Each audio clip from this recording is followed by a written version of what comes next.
Começa agora mais uma edição do Papo com Ela e no programa de hoje você vai conferir um bate-papo sobre ludopatia, que é o vício em jogos de aposta. No programa de hoje a gente também discute como é para casais que empreendem juntos, os benefícios e os desafios. A gente também fala sobre a construção de imagem, como ela pode te ajudar na transição de carreira e também você confere aqui no Papo com Ela uma reportagem com uma cuiabana que foi para os Estados Unidos em busca de profissionalização no mundo da música. Então você já sabe, prepara o teu café e vem comigo que tem muito assunto bom aqui no Papo. Entre junho de 2023 e junho de 2024, os brasileiros perderam 23,9 bilhões de reais apenas com apostas online. Esse número pode sinalizar uma situação ainda mais grave, a ludopatia. Não sabe o que é isso? Então eu te conto. É o vício em jogos de aposta. Conforme dados do Senado Federal, a ludopatia é o terceiro vício mais frequente no Brasil, atingindo cerca de 3 milhões de pessoas no país, perdendo apenas para o álcool e o tabaco. E para entender melhor dessa realidade, é que converso hoje com o psicólogo Matthew Torin Lorenzon. Matthew, muito obrigada por aceitar o nosso convite para que a gente pudesse tentar explicar para quem está nos assistindo essa complexidade que é a ludopatia. A gente tem dados mostrando uma implicação de pelo menos 3 milhões de brasileiros nessa condição. A gente tem aí dados que mostram a movimentação financeira de perdas que essa prática causa. Quando a gente pensa em todo esse contexto, qual que é o prejuízo para a saúde mental da pessoa que se vê com ludopatia? Então, primeiramente a gente tem que entender o que é a ludopatia, né? A ludopatia, também conhecido como o transtorno do jogo, ele é descrito no DSM e ele ocorre quando a gente tem uma série de critérios diagnósticos que batem, certo? Então, por exemplo, a pessoa ela tem algum prejuízo financeiro significativo, prejuízo social e tudo mais. E é um transtorno que ele é de uma forma compulsiva, né? E é importante falar que quando a gente fala sobre transtorno, tem uma palavra-chave que é prejuízo, né? Então, se aquilo está causando um prejuízo significativo, quer dizer que a gente tem que olhar com um outro tipo de olhar. Porque, assim, todo mundo tem sintomas de muitas coisas, né? Mas até que ponto que isso está trazendo o prejuízo, né? Quando você fala assim, também conhecido como transtorno do jogo, é Sim. isso? Aqui engloba toda e qualquer prática de jogo ou a gente precisa olhar para jogos que implicam em apostas financeiras? Apostas no geral. Então, aqui no Brasil não é permitido, mas a gente pode citar o cassino, né? Em alguns países são permitidos. Apostas esportivas, apostas de bar, às vezes uma coisa que pode parecer besta, digamos, falando, né, dessa forma, né, mas então, num baralho ou algo assim, entendeu? Então, quando é de forma exagerada e a pessoa principalmente tem um comportamento compulsivo com aquilo, ela não consegue parar de pensar naquilo, ela fica pensando em formas de melhorar o jogo dela, mas assim, sempre tem que ser de uma forma que traga um prejuízo significativo, né? Que comprometa até as outras relações, por exemplo. Sim, pode comprometer. Inclusive, existem pessoas que vendem imóveis da casa, que acabam praticando atos ilícitos para poder... Porque, assim, é um vício, né? E é um vício como qualquer outro, não difere de um vício em cocaína, num vício de crack, porque ativa no cérebro, no nosso córtex pré-frontal, a gente tem um hormônio chamado dopamina, que é o hormônio do prazer, entende? E esse tipo de atividade ativa de forma exagerada o hormônio do prazer. Então ele sente um prazer que é exagerado. E cada vez mais ele busca mais daquilo, entende? Por isso que vira algo patológico, certo? Mas também não é todo mundo que joga, por exemplo, o tigrinho, que é o mais famoso, que tem a ludopatia, né? Se for uma coisa que realmente está impactando, daí a gente indica procurar um tratamento multiprofissional, né? Porque tem vezes que a pessoa precisa até fazer uso de algum tipo de medicação, né? Porque a gente tem hoje em dia, né, alguns fármacos que eles ajudam com compulsões de forma geral, né? E principalmente a psicoterapia, porque a gente tem que entender de onde veio isso, né? E também é importante falar que existem pessoas que são mais predispostas a desenvolver vícios, né? Então, por exemplo, uma pessoa que tem um transtorno de déficit de atenção, uma pessoa que tem um transtorno afetivo bipolar, uma pessoa que tem um transtorno de personalidade borderline, ou como outros tipos de transtorno, tem a tendência até o autismo mesmo, que é muito falado hoje em dia, né? Tem a tendência a se viciar em coisas. Pode ser café, pode ser cigarro, pode ser álcool. Só que alguns vícios, eles são aceitos socialmente, né? Mas uma questão da ludopatia é que a pessoa, geralmente, ela esconde isso. Então, ela não fala. Então, nem os familiares, às vezes, eles ficam sabendo, que é muito perigoso, porque um apoio também familiar é muito importante quando a gente está falando sobre esse tipo de coisa, sabe? Você disse pra gente que existem pessoas que têm uma tendência maior de desenvolver a ludopatia e citou aí alguns transtornos que podem favorecer esse quadro. Quando a gente olha as estatísticas, Matthew, sempre estão ali mais presentes homens jovens. Sim. Né? Tem alguma ligação de por que homens e por que na faixa etária menor é que eles acabam mais envolvidos com essa questão dos jogos? Olha, sobre isso é difícil falar. O que eu posso falar é que quando a gente tem um sistema de recompensa, e às vezes a gente tem socialmente aí colocado que ainda que muitas vezes os homens eles detêm o poder monetário da família ainda, né? Então ele trabalha e a mulher fica em casa. Hoje em dia isso está mudando, mas a gente ainda tem muito, né? A gente poderia falar que poderia ter algo a ver, mas eu não posso afirmar nesse sentido. Quando você fala assim, eles escondem, então muitas vezes a família não sabe que existe ali um problema e a família é um ingrediente fundamental para ajudar no tratamento dessa pessoa.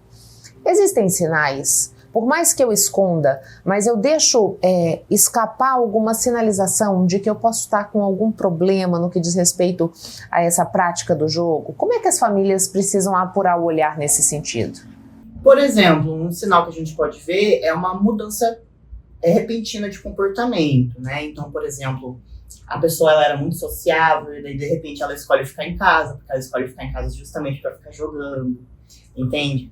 Ou às vezes ela citar outros tipos de droga, né? Ela fica muito tempo fora de casa e ela era mais caseira. Então, quando tem uma mudança muito repentina de comportamento, a gente tem que analisar de uma forma mais, sabe? E também, por exemplo, a pessoa ela tinha uma quantia todo mês que sobrava, mesmo que seja pouco, e daí de repente ela não consegue mais alimentar os filhos, e daí não consegue explicar para onde foi aquele dinheiro, né? E aquele dinheiro está sendo gasto ali com jogos de aposta, né? São alguns sinais que a gente pode citar. A gente deve acender um alerta, Matthew, porque vou te trazer um dado, né? Houve uma pesquisa para entender o comportamento do brasileiro no planejamento financeiro. E essa pesquisa apontou que boa parte ou uma parcela significativa do brasileiro vê o jogo de aposta como um investimento. Sim. Né? Existe uma distorção nessa percepção do que é o jogo? Com certeza, porque o jogo, primeiro que a gente tem que falar sobre marketing e sobre como é construído o jogo, né? Então, vou citar o Tigrinho, que é o mais famoso, né? Ele é feito para celular. Hoje em dia todos temos celulares. E a maior parcela da população que está viciada nesse tipo de jogo é da classe baixa, entende? Então tem toda uma questão de marketing, que é uma coisa muito atrativa visualmente, é fácil de operar, então qualquer pessoa, mesmo que seja uma pessoa que ela não teve um ensino superior ou não terminou o ensino médio, ela vai conseguir jogar, então é muito atrativo para as pessoas. Entende? E é de fácil acesso, você encontra em todos os tipos de plataforma. A forma como o jogo é desenvolvido, na questão das cores, na questão dos sons, isso também ajuda nessa liberação da dopamina? Com certeza. É criado para viciar? Com certeza. Vou te dar, não tem muito a ver com o assunto, mas por exemplo, quando eu era criança, eu tenho 25 anos, quando eu era criança, os desenhos, eles tinham uma fala tranquila, não tinha muitas cores. Sabe, hoje em dia, ver os desenhos que a gente tem hoje em dia é uma hiperestimulação, uma atrás da outra, falas rápidas, dança e tudo mais. Tudo isso, e daí hoje você vê as crianças viciadas em telas também. Entende? Então essa questão das cores, das luzes, dos sons, elas afetam sim o cérebro, com certeza. Ainda mais se for de uma forma exacerbada. E é possível reverter esse quadro? Ou como a gente tem as pessoas que têm o vício em álcool, que dizem assim, olha, você nunca vai estar curado, você sempre tem que estar ali observando o seu comportamento, até por isso a gente tem aquela filosofia de só por hoje, né, de que essa vigília precisa ser constante, porque qualquer recaída pode significar você chegar ao fundo do poço novamente. Quando a gente pensa na ludopatia, é a mesma dinâmica ou é mais fácil de recuperar a pessoa que se vê nesse quadro? É porque assim, quando a gente fala de qualquer tipo de transtorno mental, a gente não fala em cura, a gente fala em remissão dos sintomas. Porque, por exemplo, pode chegar no meu consultório um paciente que ele é ludopata, vamos dizer assim, e eu consigo identificar quais são as raízes disso, dos gatilhos, porque existem gatilhos também que vão influenciar ele a jogar. Eu vou pegar todo o histórico dele e depois de longos períodos de terapia, ele para de jogar, ele consegue identificar os gatilhos, então ele não vai mais para os gatilhos, só que eu não posso afirmar para ele, né, categoricamente, que daqui a 15 anos não vai acontecer um problema muito grande na vida dele e ele vai ter uma recaída, por exemplo. Então a gente não fala em cura, a gente fala em remissão dos sintomas e em controle, certo? Isso não quer dizer que você vai ficar em terapia pro resto da vida, né? Em algum momento você, com um bom psicólogo, né, se for necessário um bom psiquiatra, daí a gente consegue manejar o caso da forma que a pessoa consiga retomar a vida dela, sabe? Você falou pra gente sobre origem daquela situação e gatilhos. Você pode dar um exemplo pra gente, né, do que origina o desenvolvimento desse vício? Aqui a gente pode tentar cobrir alguma falta com a presença do jogo. Não sei muito bem como seria isso, mas eu queria que você pudesse me explicar um pouco. Então, primeiramente, qualquer tipo de vício, assim como qualquer tipo de transtorno mental, muitas vezes tem uma base biológica. Então, se o seu pai tem, se a sua mãe tem, se a sua tia, se a sua prima, se você tem alguém da sua família, se é um avô, pode ser até meio distante, tem a tendência, não quer dizer que você vai desenvolver, mas você tem uma chance maior de desenvolver, dependendo de como foi a sua vida, a sua criação, de como foi a sua infância. Então, por exemplo, eu tive uma infância que eu fui negligenciado, eu tive uma infância que eu fui abusado fisicamente, a minha mãe e meu pai me batiam muito. Tudo isso pode gerar que essa base biológica acenda. Mas isso não é só da ludopatia, isso é em todos os transtornos que a gente tem praticamente. Entendeu? E o que pode ser considerado gatilho nesse caso? Você podia exemplificar pra gente? Por exemplo, o bebê. Porque ele vai ter uma impulsividade maior. Então pode virar um gatilho para ele jogar. Por exemplo, ingerir álcool, maconha, né? Via de regra, sempre existe a relação de um vício com outro ou não? É muito comum, porque existem inclusive pessoas que são viciadas em dopamina, né? Então, qualquer lugar que eu encontre dopamina é um risco. Pessoa, ela pode. Sim, a gente chama de comorbidades, entendeu? E na ludopatia, né, no transtorno do jogo, é muito comum a pessoa acabar desenvolvendo depressão, ansiedade, outros tipos de transtorno que vão atuar ali como comorbidades desse transtorno específico. Como a gente disse que a ludopatia em grande parte das vezes, ou até uma característica do ludopata, é ter esse prejuízo financeiro significativo, e você disse pra gente da depressão, da ansiedade, qual é a relação da ludopatia com a ideação suicida, com os casos de suicídio, tentativas? Então, isso é uma coisa muito delicada, assim, sabe? Porque, por exemplo, a pessoa ela começa apostando e o jogo ele é feito para no começo você ganhar. Porque daí cria uma falsa ideia de que você vai ganhar. E daí você começa a perder. Só que a pessoa fica na cabeça assim, não, dessa vez vai ser a minha vez, dessa vez eu vou ganhar. Mas acaba não acontecendo. Ela pode até ganhar uma vez ou outra, mas ela vai perder mais do que ganhar. E daí A gente tem casos aí de pessoas que gastaram 20 mil reais, 30 mil, 50, 100 mil reais, perderam tudo, venderam casa para continuar apostando. Então é um assunto muito sério. E a pessoa se vê nesse cenário e ela, infelizmente, não vê outra saída e acaba cometendo um ato contra a própria vida. Entende? Ainda mais se tiver ali uma depressão também como comorbidade, uma ansiedade, né? Daí é complicado. E o fato de estar na palma da mão facilita ainda mais esse processo, né? Às vezes vira uma coisa tão corriqueira na vida da pessoa que ela só tá com tédio e ela joga. Isso a gente vê muito nas crianças também, né? Assim, só fazendo um comparativo. Eu quero ficar no celular, eu tô entediado, não tem nada para fazer. Mas é como se não se permitisse esses momentos de respiro, né? Você precisa estar hiperconectado o tempo inteiro. Sim.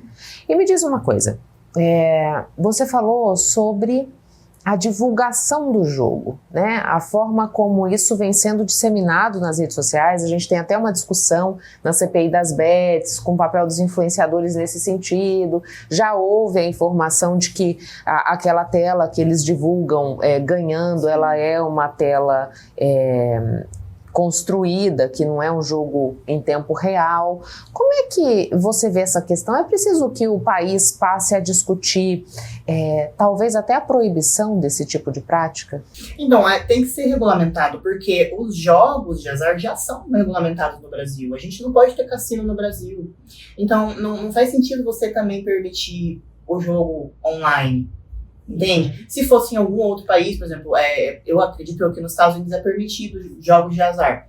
Lá, se tivesse um tigrinho, não sei se tem, mas daí ok, assim, vendo de forma legal, né, da lei, né? Só que não tem muita justificativa para ser permitido ter jogos online de azar e não ter, entendeu? Então físico, físico tem que ser uma coisa regulamentada pela lei. Entendeu? Então, é justamente essa que está sendo a discussão, entende? E a gente também até entra numa questão moral, porque esses influenciadores que eles divulgam, eles ganham um valor fixo e 50% de todo mundo que usou o link deles, das perdas dessas pessoas, das pessoas que estão doentes, volta para eles, entendeu? Então, é até uma questão moral, assim, sabe? É uma discussão que tem que ser feita na sociedade, assim, de forma séria, ética, com profissionais qualificados para falar sobre o tema, entendeu? Porque, por exemplo, a gente teve o CPI das bets, né? Tinha que ter um médico lá.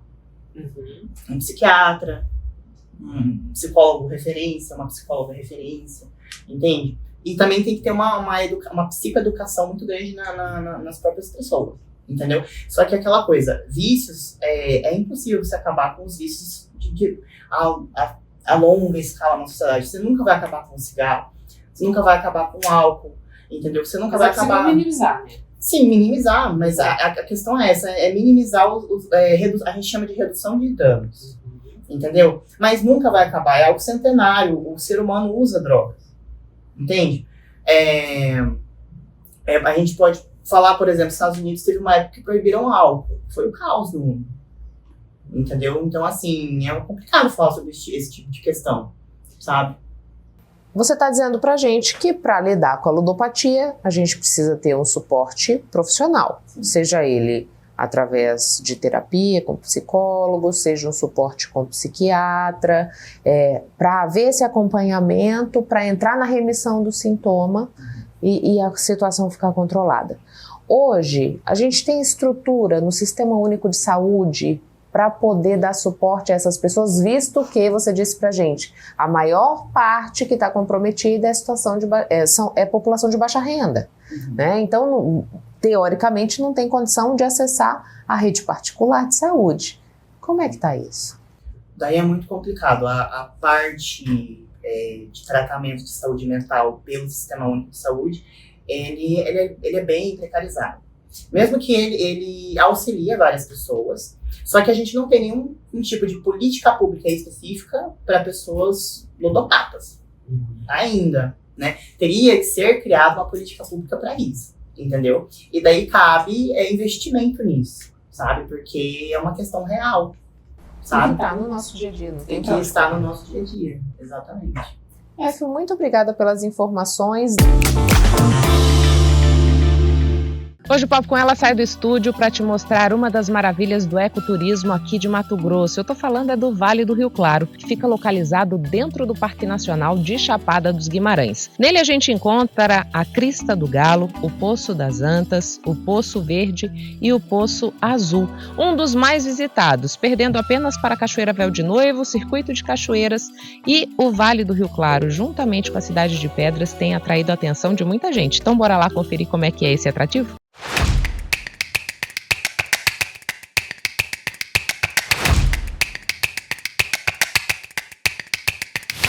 A informação de que o passeio era propício para fazer em família fez com que eu trouxesse a minha para conhecer esse ponto turístico que fica na porção do parque que está no município de Cuiabá. O passeio precisa contar com a presença de um guia de turismo e o acesso ao vale se dá apenas por carro traçado. Para enfrentar o areião da estrada, é preciso um 4x4.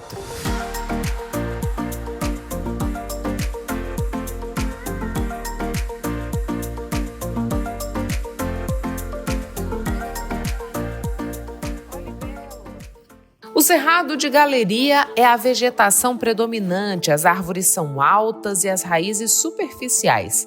Uma planta muito característica da trilha é a canela de ema, assim como frutos e flores típicos do bioma. A primeira parada é a Crista do Galo.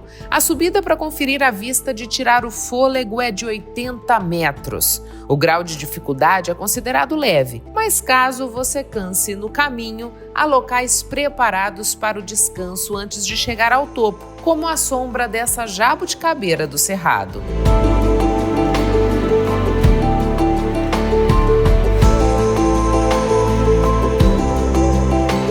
Mas você deve estar se perguntando por que o morro se chama Crista do Galo, certo? É por conta dessa formação rochosa. É tipo um morro testemunho, né? Que conta um pouco dessa história da formação geológica daqui da Chapada, né? Então você imagina que tudo isso aqui onde nós estamos tinha muita areia, né? O paredão, ele tá em constante recuo, né? O descolamento de rocha, né? E as areias se desprendendo dele, isso é natural, né? Dessas rochas aqui. Então ele foi se desprendendo ao longo dos anos, né? Tudo isso daqui era areia e ficava no fundo do mar. E aí quando secou, começou a erodir, né? Foi erodindo aos poucos, né? Milhares e milhares de anos, até que sobrou essa formação que a gente tem aqui, né? Então a Crista do Galo, ela conta um pouco dessa história, né? Assim como todo esse paredão que a gente consegue enxergar, né? Daqui de cima. O paredão de arenito, que forma um anfiteatro, possui 300 metros de altura e 150 quilômetros contínuos. É nesse local que as araras vermelhas fazem os seus ninhos. Também é considerada a grande caixa d'água do Cerrado. Aqui na parte de trás a gente pode ver uma morraria. Ali é o que era e o que nos conta essa formação. Elas também são vestígios de uma antiga cordilheira que existia aqui na região, né? Ela é uma cordilheira que era mais alta do que o Himalaia é hoje. Então a gente consegue ver esses vestígios. Você vê certinho que ela é diferente do paredão, né? O paredão ele é reto, né? Em cima, quase reto, né? Você vê essa formação, né? E nas morrarias você vê que ela tem umas montanhazinhas assim mesmo que parece uma cordilheira. É mais acidentado. Em cima do morro também é possível avistar áreas com menos árvores. São as veredas. Do lado direito está do Rio Paciência, com abundância de buritis. Do lado esquerdo do morro está a do Vale do Rio Claro. Depois de subir 80 metros e ficar mais perto do céu, é impossível não contemplar essa imensidão de verde emoldurada com as formações rochosas características de Chapada dos Guimarães.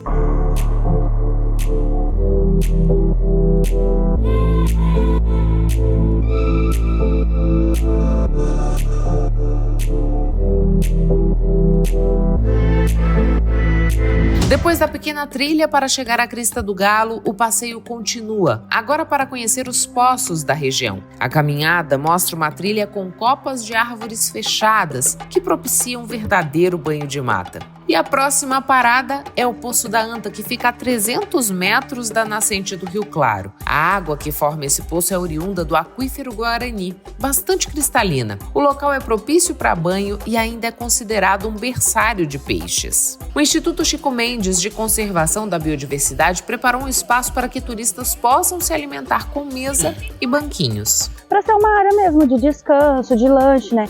Porque quando a gente faz o Vale do Rio Claro, é possível fazer só o Vale do Rio Claro, né? Mas também é possível a gente fazer junto com a Cidade de Pedra.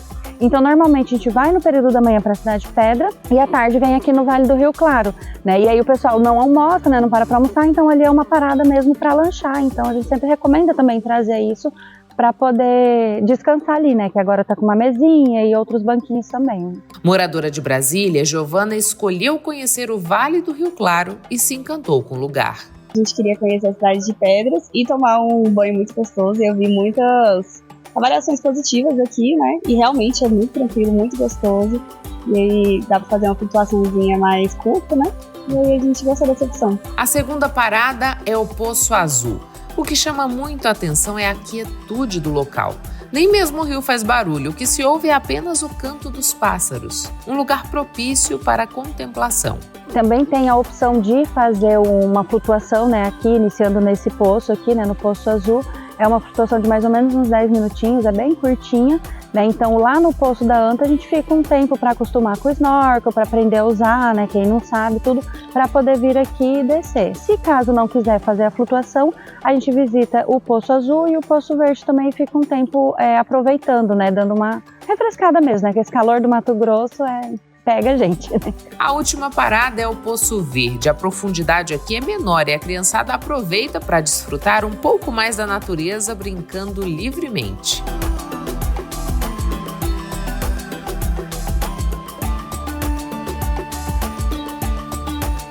Ficou com vontade de conhecer essa joia do Cerrado Mato-Grossense? Então, aproveita! É um passeio que é indicado para todas as idades, né? De criança, bebê até, né, se quiser, né, para aproveitar o rio também, né, até idoso, né, é de fácil acesso, a gente vem com carro 4x4, né, então a maior parte do percurso nós fazemos de carro, né, e o restante da trilha não chega a nem 1 quilômetro, né, só a Crista do Galo, que tem um nível de dificuldade um pouquinho maior por conta da escadaria, né, mas aí depois o restante é tudo muito tranquilo. Como eu sou de Brasília, eu tenho um certo conhecimento da Chapada dos Veadeiros, adoro, só que realmente é outro tipo de natureza, os paredões aqui, que coisa maravilhosa, é magnífico mesmo. Venho com toda tranquilidade, que dá pra fazer, o acesso de tudo muito fácil, as trilhas, não tem trilha assim, né, muito tranquilo, adorei.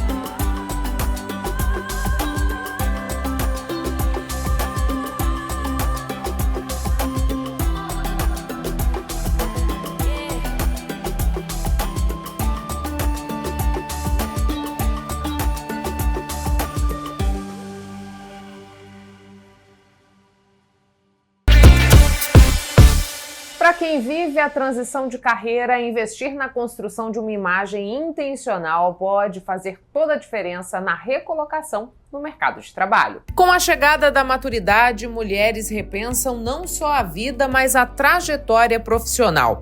É o que mostra estudo realizado pela Mature, plataforma voltada para o mercado de trabalho 50+, e a Nós Inteligência. Das mulheres ouvidas pelo levantamento, 70% estão em transição de carreira. A pesquisa ouviu mais de 2.000 pessoas entre 43 e 82 anos.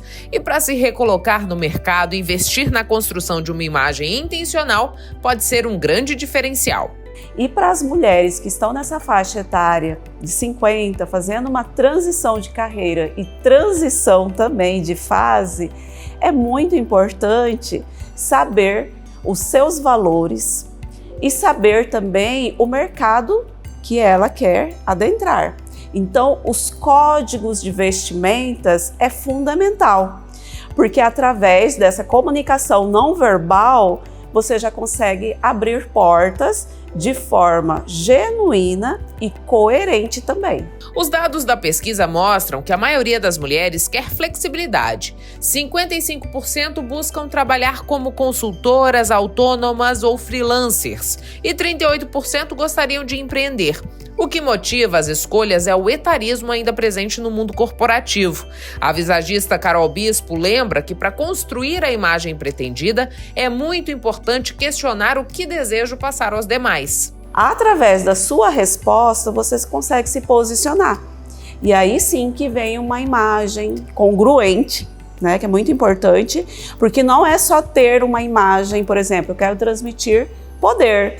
Eu estou ocupando um cargo de liderança né, que traz essa imagem de poder, mas o que mais você quer agregar nessa sua comunicação? Eu preciso também de códigos de vestimentas, códigos também nos cortes de cabelos, nos acessórios, para que eu possa comunicar com o meu público de forma acessível, poderosa, né?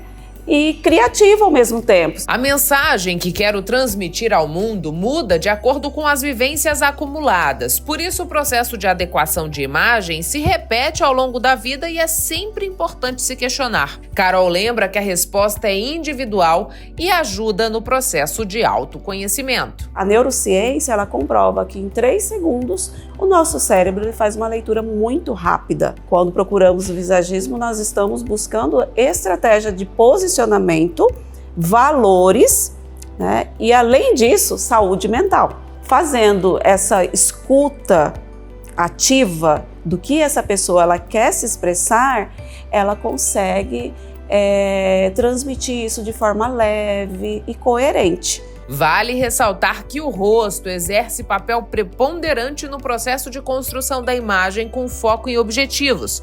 Por isso, o corte de cabelo deve ser muito bem planejado. Na nossa comunicação visual, 70% o nosso rosto. É isso aqui, ó, que sustenta o nosso objetivo. Eu quero transmitir seriedade, eu quero ocupar um cargo de liderança. Quais são os tipos de cortes de cabelos que transmitem isso? Então eu faço o corte estratégico, que é um acessório que nós não tiramos, porque os anéis, pulseiras, brincos nós tiramos, mas o corte não. Então ela pode se divertir ali com os looks dela criativos, mas o corte transmitindo seriedade, ou seja, eu tenho aí na balança 60% de criatividade, 40% né, ali de seriedade, 70% aqui, ó, seriedade, 30% eu posso brincar com o meu lado criativo, tá? Então, temos as ferramentas. Eu recebo frequentemente mulheres aqui no salão que elas falam assim: Carol, faz o que você achar melhor para mim. Eu não faço isso.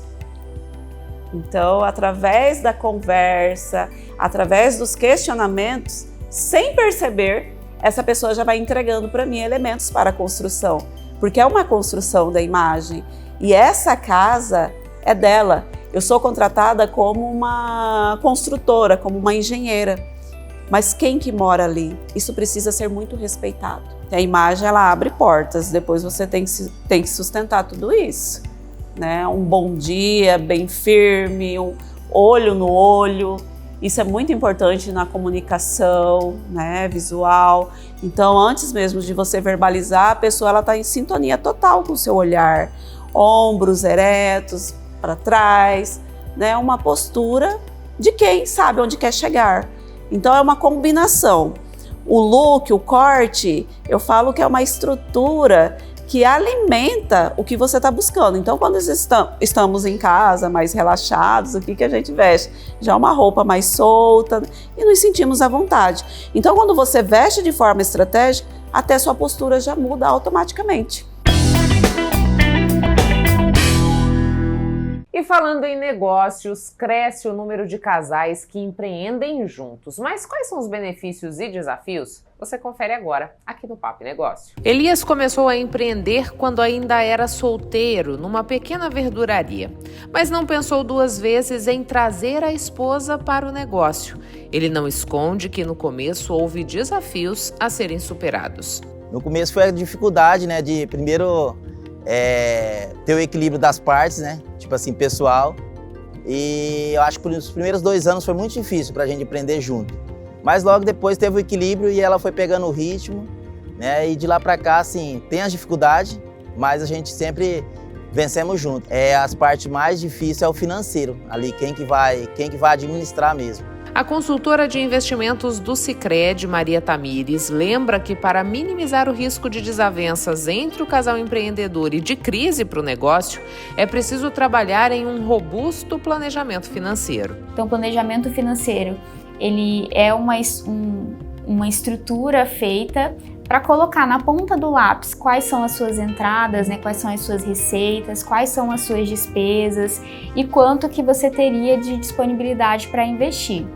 No planejamento financeiro, o primeiro ponto positivo que ele te mostra é conseguir identificar quais são as despesas que possivelmente podem ser algumas despesas desnecessárias ou excessivas, e ele faz com que você tenha uma otimização da sua receita. De acordo com recente edição do Monitor Global de Empreendedorismo, divulgado pelo Sebrae, 47 milhões de brasileiros estão envolvidos com algum tipo de negócio. A taxa de empreendedorismo subiu para 33,4%, a maior dos últimos 4 anos, e o Brasil ocupa hoje a 6ª posição no ranking global de empreendedores estabelecidos, ou seja, aqueles com mais de 3 anos e meio de negócio. Há 18 anos no mercado, Elias diz que o planejamento é a espinha dorsal do negócio. A gente nunca gasta tudo que a gente ganha no mês. Sempre, desde quando eu casei, eu e minha esposa temos isso. Então, se a gente ganha lá 5 mil reais, a gente guarda pelo menos 2, 3 mil reais, a gente guarda para investimento. E foi assim que o Rei da Novilha cresceu. Tamires, que é sócia e esposa de Elias, conta que até estar com o parceiro não tinha vivenciado o mundo do empreendedorismo, mas não se arrepende da decisão que tomou. A caminhada se torna um pouco mais rápida quando os dois têm o alinhamento do mesmo propósito, o mesmo objetivo e o mesmo sonho. E trabalhando junto, então, não tem como não dar certo. Se o empreendimento será realizado a 2, é preciso ficar claro que os recursos da empresa e do casal devem ser separados. Inclusive, deve haver uma conta bancária para cada esfera, seja ela pessoal ou jurídica. Quando a gente mistura esses dois, as despesas do casal e da empresa, fica difícil entender qual que é a saúde financeira da empresa, qual que é a saúde financeira do casal. Isso pode sombrear alguns pontos que no futuro pode vir a se sobressair e gerar um problema, seja para a empresa ou para o casal depois. Esse mandamento é seguido à risca por Tamires e Elias, e hoje eles vivenciam um novo momento. Trabalham firmes para a expansão do negócio, açougue e verduraria localizada em Várzea Grande. Dados da pesquisa divulgada pelo Sebrae ainda apontam que 39,5% dos brasileiros têm intenção de empreender nos próximos 3 anos. Se você está nessa estatística, confira a dica para investir com segurança. Para empresas que são de portes menores, o indicado é que se tenha uma reserva de emergência que seja igual ou superior a de 6 a 12 meses das despesas operacionais daquela empresa, que vá suprir essa necessidade caso a empresa passe por alguma crise ou alguma situação financeira. Existe essa reserva de emergência, que é um colchão de segurança para atender esse casal. E se o desejo de empreender é do casal, escute quem já caminha nessa estrada há 18 anos. O diálogo é o principal e jogar sempre limpo, né? O casal jogar sempre limpo ali o financeiro, né? Nunca não ter esse, eu vou esconder aqui um dinheirinho ali e outro ali, não, jogar limpo, porque ali os dois estão no mesmo intuito, então tem que jogar sempre limpo o casal. Compreender que o seu parceiro vai pensar diferente que você, mas nunca a diferença tem que ter briga, mas sim um cumprimento, sim uma discussão construtiva, aonde se discute para chegar numa melhor decisão. A paixão pela música fez a cuiabana Emanuela Xavier partir para os Estados Unidos em busca de se profissionalizar. Há 3 anos, ela estuda numa universidade renomada em Boston. Manu deve se formar em maio de 2026. Atualmente, ela cursa produção e composição musical na Berklee College of Music e revela que desde a infância a música sempre esteve muito presente em sua vida. A música representa tudo na minha vida, desde sempre. Representa tudo que eu queria ser, tudo que eu queria fazer, tudo que eu admirava no mundo da arte. Sempre foi muito ligado à música. Eu acho que representava muito as minhas emoções, as minhas perspectivas e ideias de vida. Durante todo o meu amadurecimento, todos os meus sonhos, tudo foi muito ligado à música, o que eu poderia proporcionar com a música e o que a música também poderia me proporcionar. Embora não tenham seguido carreira musical, os pais de Manu também nutrem paixão pela música, o que de alguma maneira influenciou os passos seguidos pela filha. que há quase 5 anos deixou a capital mato-grossense para estudar nos Estados Unidos. Com 3 anos de idade eu já pegava o microfone e já cantava para minha mãe, para meu pai. Tenho uma coleção de discos em casa, desde sempre. Teve mais de 1.000, 2.000 discos em casa de CD. E ele sempre tocou violão. Ele tinha uma banda na minha idade, acho que aos 20, 25 anos. Então, desde muito nova, eu acordava 8 da manhã, ele estava estourando rockzão clássico em casa. Era tipo assim, não dava para fugir da influência, né? E a minha mãe também sempre tocou violão, tem uma voz linda, sempre cantou para mim, para dormir durante o dia, assim. Então, eu sempre tive essas influências, né? Fui exposta à música muito cedo. Além de cantora, Manu é multi-instrumentista. O principal é a guitarra, mas também domina o baixo, o piano e a bateria. Seu estilo musical é o rock e revela que Rita Lee é alguém que inspira a sua trajetória. Manu explica por que buscou estudar fora para seguir o sonho de fazer música. Eu sempre senti que a cena sempre foi mais prominente lá fora, né? Acho que pela questão mesmo do peso da indústria estadunidense é muito forte. Então, existem muitas faculdades de música lá, muitos cursos diferentes. E aqui no Brasil eu conheço uma faculdade que é a Souza Lima em São Paulo, que mesmo assim eu sei que não tem o mesmo peso, né, lá fora no mercado. Entrar em contato com tanta gente, tantos contatos. Ali na minha faculdade todo mundo quer a mesma coisa, todo mundo faz música mesmo, de várias áreas. Os professores estão na indústria, são produtores famosos, né? Então, assim, é uma experiência que eu não ia achar em Cuiabá, infelizmente, porque eu amo o Brasil, sinto muita falta de morar no Brasil. E eu acho que a cena aqui está crescendo muito, tem muitas bandas cuiabanas que estão aí pegando o cenário, né? Tem gravadoras e pessoal que faz música autoral e é muito bom. Mas você vê que não existe o mesmo interesse, né? Não existe a mesma motivação mesmo das escolas, das faculdades em investir na arte. Em que pese enxergar mais oportunidades fora do país, Manu não descarta a possibilidade de voltar para o Brasil. A artista diz que absorve muito conhecimento nos Estados Unidos, mas também carrega consigo nesse processo toda a vivência do seu país de origem. Acho que se eu não fosse brasileira, tudo seria muito diferente. Acho que o brasileiro é muito único na forma de se expressar, muito caloroso. Sinto que isso você não encontra em lugar nenhum. Por mais que eu conheça gente de todo o mundo, assim, pra ter uma ideia, minha colega de quarto é russa. Quando na vida eu imaginei que eu ia morar com uma russa? Nunca.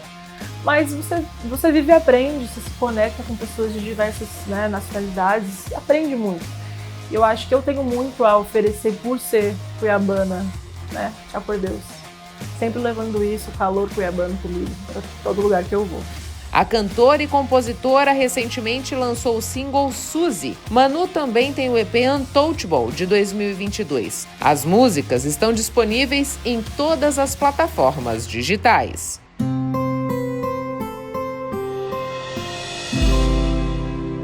Confira agora o nosso Papo Poesia com Luciene Carvalho. Um coração ferido de mulher, que risco. Quem dera o universo masculino soubesse. Fêmea ferida vai tão fundo, cala. Prepara o café de estilo veneno. Escolhe o vestido, decanta a vingança, aplica o batom e o golpe fatal. As emoções feminis e seus mistérios, com seus limites e turbulências, temores e impaciências. Se os homens, ímpetos de machos, acordassem para as nuances em que as mulheres enveredam seus romances, teriam mais cuidado, mais carinho, teriam tato. As mulheres são, de fato, seres mais instáveis, mais lunáticos. As mulheres têm marés, mulheres têm tempestades, transbordam de sentimentos. Creio que as mulheres sentem com maior intensidade. Chegamos ao fim de mais uma edição do Papo com Ela. Eu agradeço a você que ficou comigo até este momento. É sempre uma honra, uma satisfação poder contar com a sua companhia. Mas antes de ir embora, eu quero te fazer um pedido. Siga o Papo com Ela no Instagram, no Facebook, no TikTok. Se inscreva no nosso canal no YouTube e você pode nos ajudar a fazer o papo. Me conta o que você gostaria de assistir aqui, seja como entrevista, seja nas reportagens. Para isso, você pode fazer contato através das nossas redes sociais ou por esse endereço de e-mail que aparece na sua tela. Tenha um excelente fim de semana. Na sexta que vem a gente está de volta e eu espero mais uma vez poder contar com a sua companhia. Um beijo e até lá!